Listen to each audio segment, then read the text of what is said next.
तो परमात्मा से एक ही निवेदन करना है कि हे परमात्मा, आज तो प्रथम दिवस हमारे इस जीवन का और इस श्रीमद् भागवत महापुराण का।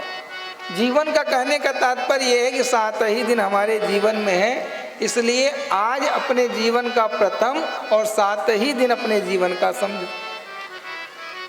कितने अच्छे भाव हैं। तूने दिल को चुराया मैंने कुछ ना कहा, तूने बड़ा तड़पाया मैंने कुछ ना कहा। लेकिन एक हमारी आशा है कि ऐसी झलक दिखला दो कि उस झलक को देख करके मन मोहित हो जाऊं और तेरे बिना एक पल भी और रहने की इच्छा ना हो। केवल और केवल ये भजन का भाव इतना है कि हम आप परमात्मा से किस प्रकार से जुड़ जाएं, किस प्रकार से परमात्मा के हो जाएं और परमात्मा में ही हो जाएं, ऐसा हमारा आपका भाव होना चाहिए।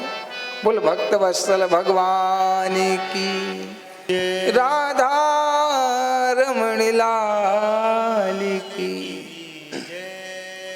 तो इस प्रकार से परमात्मा को रिझाते हुए, मनाते हुए परम पिता परमेश्वर की इस परम मंगलमयी कथा की और थोड़ी देर और चलेंगे, क्योंकि वैसे समय तो 3 से 7 का है, लेकिन आज प्रथम दिवस कलश यात्रा इत्यादि प्रथम दिवस समस्याएं खैर होती हैं एन केन प्रकारेण। तो सर्वप्रथम तो अवधेश जी के समस्त परिकर को, समस्त उनके कार्यकर्ताओं के लिए एक बार जोरदार तालियों स्वागत करें कि उन्होंने ऐसे आयोजन करके आप सभी को परमात्मा की कथा सुनाने का अवसर प्राप्त किया।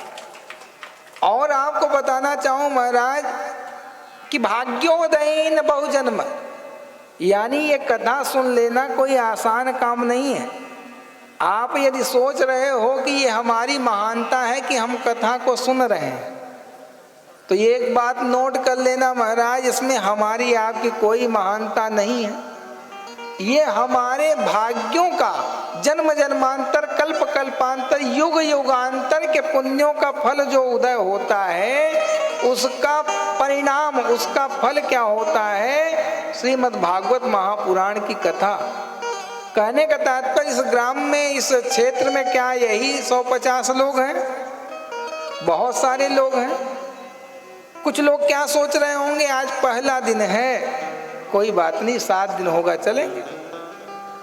तो वो नहीं सोच रहे हैं, उनके पाप की अधिकता उनसे ये बात कहवा रही है, यानी उनके अंदर पाप की अधिकता है, जिसके कारण वो श्रीमद् भागवत महापुराण की कथा को आज और कल पे टाल रहे हैं। तो इसमें हमारी आपकी कोई महानता नहीं कि हम आप यहाँ बैठे हैं, ना हम में कथा करने की सामर्थ्य है, ना आप में सुनने की सामर्थ्य है।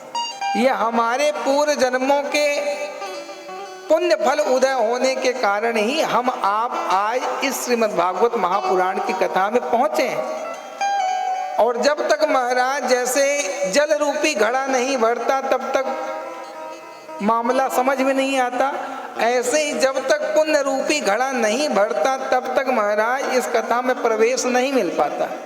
तो एक बार पुनः अपने लिए स्वागत करो, ताली बजाओ कि आप बहुत सारे लोगों से ज्यादा भाग्यशाली हो और इसी कारण आप इस कथा में विराजमान हो। ये जो सच्चाई है वो बात मैं आपको बता रहा हूँ, क्योंकि वास्तव में हम लोग बड़े पुण्यशाली हैं। परमात्मा के बिल्कुल सन्निकट बैठ के उनकी कथा का रसापान कर रहे हैं।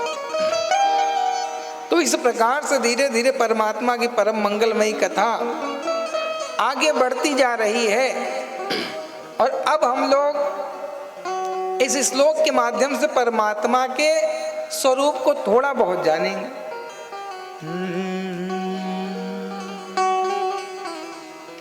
सच्चिदानंद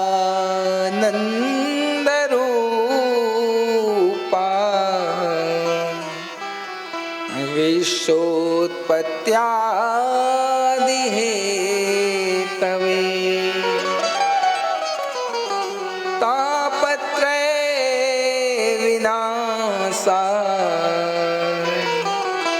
श्री कृष्णाय वयं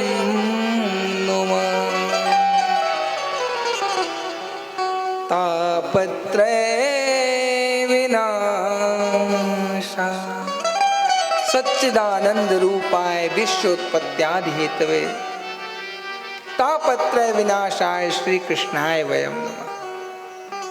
इस श्लोक के माध्यम से परमात्मा के स्वरूप का वर्णन किया। हमारे सच्चिदानंद किस प्रकार हैं, कैसे हैं।